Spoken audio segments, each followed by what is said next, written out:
My name is Brian Caulfield. I'm a professor in Trinity College, Dublin, a university that was founded in 1592. So in Greek terms, it's pretty new. It's our oldest university. I come from an island that's 4,000 kilometers away from Greece. But a lot of the experiences that I've had in terms of my research, both nationally and internationally, I hope I can add something to the discussion today.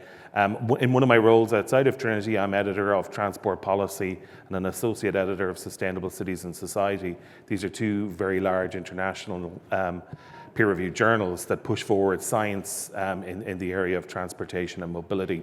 There are three kind of main topics that I kind of want to briefly touch upon today. The first one is in terms of public transport delivery and how we deliver public transport projects, not only here in Greece or in Ireland. And I found myself nodding to an awful lot of what's been said here in Greece because we have the same problems in Ireland.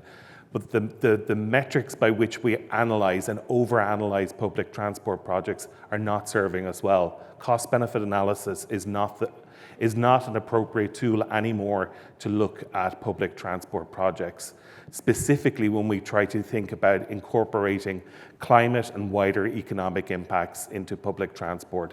That's why we see rail project delays right across the continent, specifically in my country, in Ireland.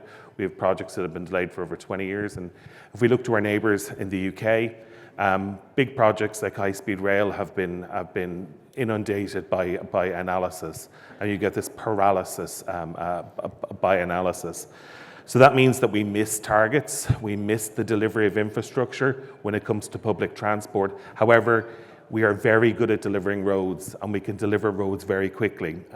One of the reasons behind this in terms of a delivery aspect, I think, is because of political cycles.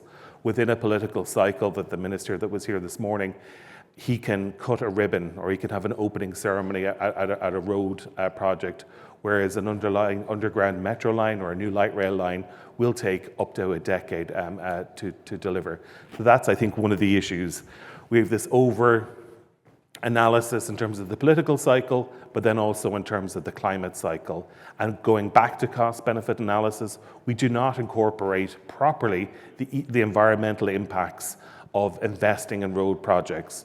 As we invest in road projects, there's never been a road project that's been built on this planet that hasn't resulted in more cars, more pollution, more accidents, and less well-being and more divided communities. So that's it, I suppose, in terms of delivery. In terms of promotion, obviously the title of the conference is around infrastructure. One of the key things that we need to do, we can't build our way out of problems that we have in our transport deficits. We need to engage with the people that are actually using public transport. And in this case, and I would say it, I suppose, from the university sector, universities right across Europe and beyond are putting a huge amount of research into understanding how we use our public transport networks.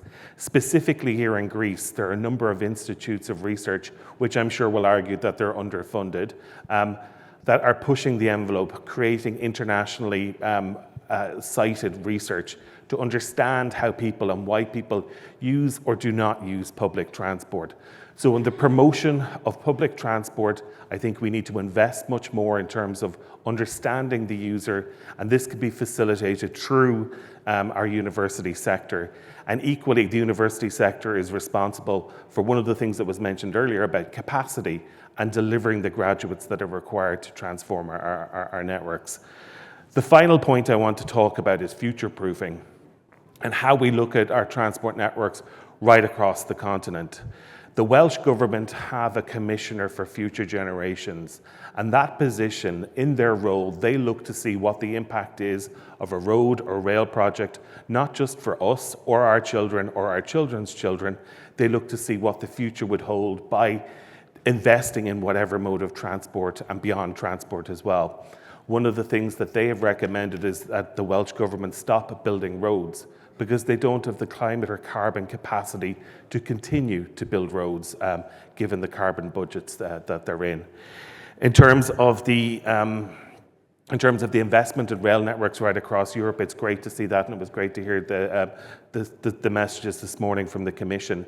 But we need to do this. We need to do this at speed. We need to act in the transport network with the same urgency that we saw during COVID in terms of delivering infrastructure quickly, delivering public transport infrastructure quickly, because these are the networks that we're going to pass on to our future generations that are going to be living with a much warmer planet and a much, under very much more difficult circumstances than we find ourselves in today.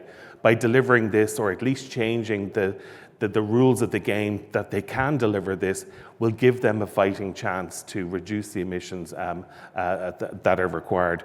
And then just finally, I suppose that circles back to my point at the start about how we evaluate public transport investment.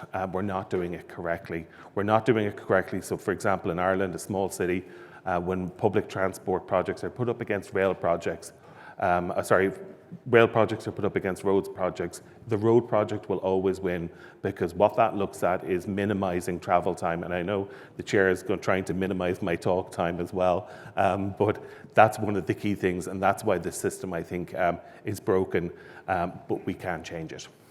Thank you. Thank you.